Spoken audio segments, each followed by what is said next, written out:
Assalamualaikum warahmatullahi wabarakatuh. Selamat pagi anak-anak. Bagaimana kabarnya hari ini? Semoga kita selalu diberi kesehatan, kelancaran, dan keberkahan. Amin, amin. Ya Rabbal Alamin. Oke, kembali lagi dengan Ibu dalam pelajaran sejarah kebudayaan Islam. Untuk pagi ini kita pertama kali bertemu di kelas 9 ya anak-anak. Oke, sebelum kita memulai pembelajaran kita pada pagi hari ini, marilah kita buka pembelajaran kita pada pagi hari ini dengan bacaan basmalah bersama. Bismillahirrahmanirrahim. Semoga dengan bacaan basmalah tersebut pembelajaran kita pada pagi hari ini bisa berjalan dengan lancar tanpa ada halangan suatu apapun. Amin. Oke, sebelum kita memulai pembelajaran, ya kita akan menyanyikan lagu nasional terlebih dahulu untuk membangkitkan semangat kita. Kita akan menyanyi lagu nasional yang berjudul Garuda Pancasila. Silahkan anak-anak dipersiapkan. Oke, sudah siap semua? Ya, kita mulai. 1, 2, 3. Garuda Pancasila, akulah pendukungmu. Patriot proklamasi, sedia berkorban untukmu. Pancasila dasar negara, rakyat adil makmur sentosa, pribadi bangsaku. Ayo maju, maju, ayo maju, maju, ayo maju, maju. Oke, terima kasih anak-anak.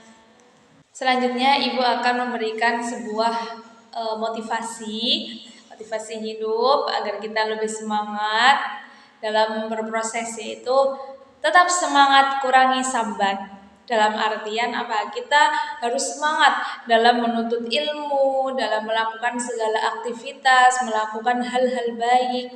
Kita harus semangat dan kita harus mengurangi sambat ataupun ngeluh. Ngeluh boleh, tapi jangan banyak-banyak ya. Jadi tetap semangat, kurangi sambat.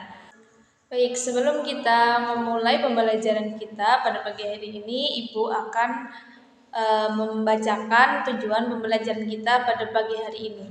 Jadi kita hari ini akan belajar tentang materi Islam Nusantara. Apakah anak-anak tahu apa itu Islam Nusantara? Ya, nanti kita akan belajar bersama mengenai Islam Nusantara. Sebelumnya Ibu akan membacakan tujuan pembelajarannya. Yang pertama yaitu peserta didik mampu menganalisis teori masuknya Islam di Nusantara. Yang kedua, peserta didik mampu mendeskripsikan jalur Islamisasi di Nusantara.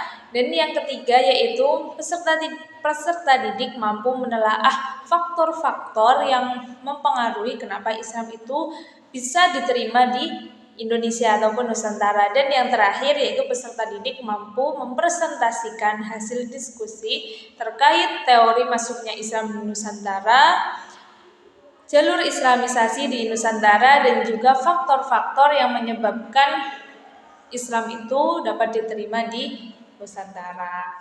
Demikian tujuan pembelajaran kita pada pagi hari ini. Baik, untuk materi Islam Nusantara di sini kita akan membahas tentang beberapa teori masuknya Islam di Nusantara. Terus ada jalur proses Islamisasi di Nusantara dan juga faktor-faktor yang menyebabkan agama Islam itu dapat diterima oleh warga masyarakat Indonesia ataupun Nusantara. Jadi di sini kita akan belajar sejarah ya anak-anak. Silahkan dibuka buku paketnya mengenai materi Islam Nusantara. Di situ sudah tertera ada beberapa materi yang akan kita pelajari pada pagi hari ini. Apakah sudah dipersiapkan anak-anak bukunya? Baik, ya silakan dibuka materi Islam Nusantara. Baik anak-anak, di sini Ibu akan menjelaskan sedikit terkait materi kita, yaitu tentang Islam Nusantara. Jadi dulu agama Islam itu masuk di Nusantara mulai dari abad ke-7 Masehi atau 1 abad ke-1 Hijriah yang dibawa oleh pedagang Muslim dari Arab. Ya, dan itu melalui 2 jalur perairan, yaitu jalur utara dan jalur selatan. Adapun jalur utara itu meliputi negara Arab menuju Damaskus, menuju Baghdad, menuju Gujarat, menuju Sri Lanka dan sampai di Indonesia. Adapun untuk jalur selatan yaitu terdiri dari Arab menuju Yaman, menuju Gujarat, menuju Sri Lanka dan sampai di Indonesia. Jadi dari 2 jalur tersebut orang-orang Arab ataupun pedagang Arab itu bisa masuk ke Indonesia. Untuk pertama kali Islam itu masuk di Indonesia yaitu di daerah Sumatera. Ya, jadi dulu saudagar ataupun pedagang-pedagang Muslim dari berbagai penjuru, terutama dari Arab itu masuk ke daerah Sumatera. Dan di daerah situ, selain mereka berdagang, mereka juga menyebarkan agama Islam dengan tekun, dengan semangat berjuang. Akhirnya agama Islam bisa berkembang pesat di daerah tersebut dan juga ditandai dengan adanya kerajaan Samudra Pasai, yang mana kerajaan tersebut merupakan kerajaan Islam tertua di Indonesia. Selanjutnya, karena sudah berkembang pesat dan juga di daerah Sumatera itu orangnya tidak hanya orang Sumatera saja, tapi dari berbagai penjuru termasuk Pulau Jawa. Adanya interaksi yang baik antara pedagang Muslim dan juga orang-orang Jawa, akhirnya orang-orang Jawa yang dari Sumatera itu pulang ke Pulau Jawa dan setelah itu mereka menyebarkan agama Islam di Pulau Jawa. Dan dari interaksi tersebut, dari proses tersebut, akhirnya di Pulau Jawa bisa berkembang pesat agama Islam dan ditandai dengan adanya Kerajaan Demak. Adapun Kerajaan Demak itu merupakan kerajaan Islam pertama di Pulau Jawa. Dan dalam perkembangannya, Kerajaan Demak tumbuh menjadi pusat penyebaran agama Islam ke berbagai daerah di Indonesia. Dari situ juga menghasilkan ataupun menciptakan generasi-generasi tokoh Islam yang sampai saat ini bisa mengembangkan agama Islam, termasuk dari Wali Songo. Oke, selanjutnya yaitu teori masuknya Islam di Nusantara. Menurut sejarah yang ada, untuk teori masuknya Islam di Nusantara yang terkenal itu ada 3 teori. Yang pertama yaitu teori Gujarat. Teori yang kedua yaitu teori Mekah, dan yang ketiga yaitu teori Persia. Teori Gujarat ini menjelaskan bahwasannya Islam masuk pada abad ke-13. Pembawanya dari Gujarat bernama Kembai dan ditandai dengan adanya batu nisan yang bertanda adanya ajaran Islam di daerah Indonesia. Karena pada zaman dahulu di Indonesia mayoritas itu memeluk agama Hindu, yang mana mereka tidak ada budaya proses pemakaman seperti itu.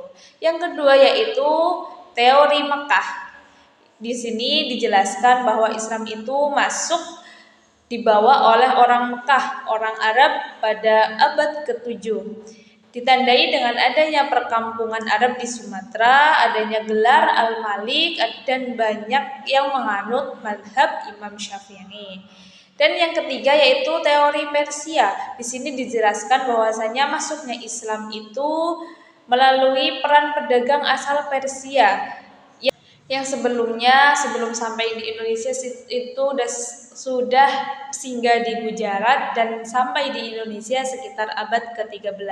Hal ini ditandai dengan adanya beberapa kesamaan antara budaya Muslim di Persia dengan budaya Muslim di Indonesia. Di antaranya adalah peringatan 10 Muharram. Terus adanya kesamaan ajaran Sufi Syekh Siti Jenar dengan Al-Hallaj itu dari Iran dan sebagainya. Itu merupakan beberapa teori masuknya Islam di Nusantara. Baik, selanjutnya kita masuk ke jalur Islamisasi di Nusantara. Apa sih jalur Islamisasi? Jalur Islamisasi itu adalah jalur di mana proses pengislaman atau proses pengajaran agama Islam itu lewat apa? Apakah lewat pendidikan ataupun perdagangan dan sebagainya. Jadi, menurut sejarah yang ada, jalur Islamisasi di Nusantara itu yang pertama itu melalui perdagangan, yaitu dari adanya saudagar ataupun pedagang muslim dari berbagai penjuru terutama Arab itu masuk ke Indonesia dan di sini berdagang. Selain itu juga menyebarkan agama Islam. Yang kedua itu ada perkawinan. Jadi selain mereka berdagang, para pedagang muslim tersebut, mereka juga bertempat tinggal di suatu daerah dan juga melakukan perkawinan atau menikah dengan orang-orang lokal. Hal ini bertujuan untuk memudahkan dalam memberikan ajaran Islam ataupun menyebarkan ajaran Islam, dan dari situ akan terbentuk generasi-generasi yang memiliki ajaran Islam yang baik dan juga bisa menjadi generasi yang soleh dan solehah. Oke, selanjutnya yaitu melalui pendidikan. Pendidikan di sini awal dari pendidikan adalah sebuah keluarga, ya, jadi di rumah. Jadi dengan adanya keluarga yang beragama Islam yang bisa mendekatkan dengan Allah, di situ akan tercipta sebuah rasa di mana perlunya ada ajaran Islam untuk pedoman hidup di dunia.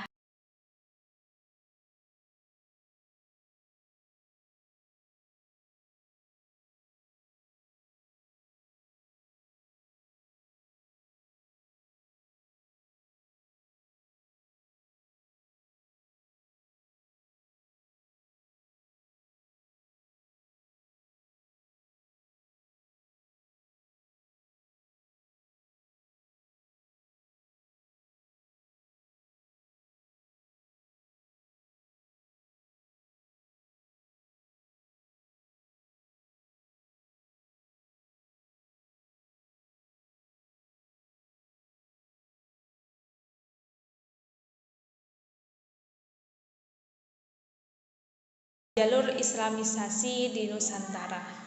Oke, selanjutnya Ibu akan memberikan tugas kepada anak-anak untuk berdiskusi mengenai faktor apa saja yang menyebabkan Islam dapat diterima di Nusantara dan juga bisa berkembang dengan cepat.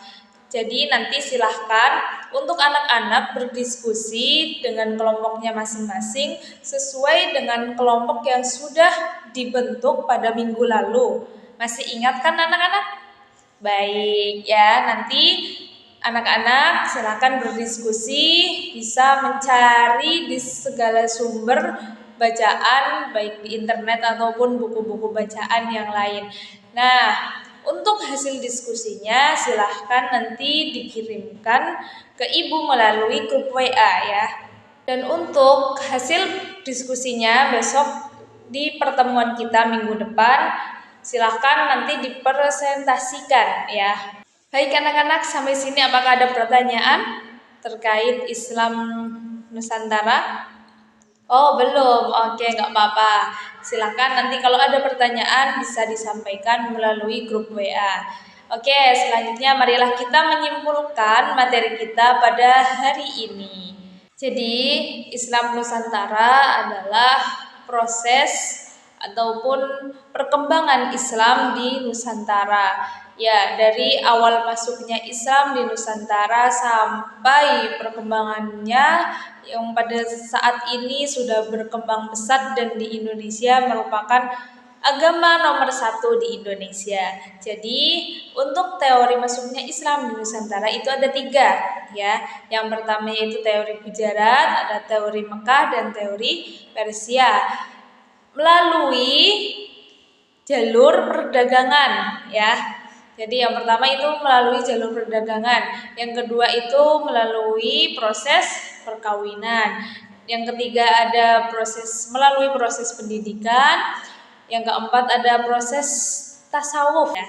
Dan yang kelima itu melalui kesenian. Jadi Islam itu dari dulu tidak hanya langsung ada, tetapi dibawa oleh orang-orang dari luar, ya, yang tujuannya pertama itu untuk berdagang. Dengan berjalannya waktu di situ juga menyebarkan ajaran Islam. Seperti itu. Ya, untuk pembelajaran kita pada pagi hari ini sudah selesai. Apakah ada pertanyaan, anak-anak? Oke, tidak ada.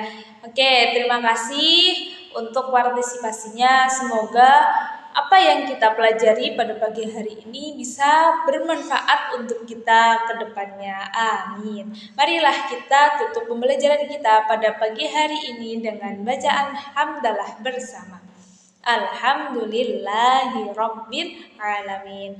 Semoga kita selalu diberi kesehatan, selalu diberi semangat dalam menuntut ilmu, bisa bermanfaat untuk diri sendiri dan juga orang lain. Amin. Sekian dari Ibu, kurang lebihnya mohon maaf. Assalamualaikum warahmatullahi wabarakatuh.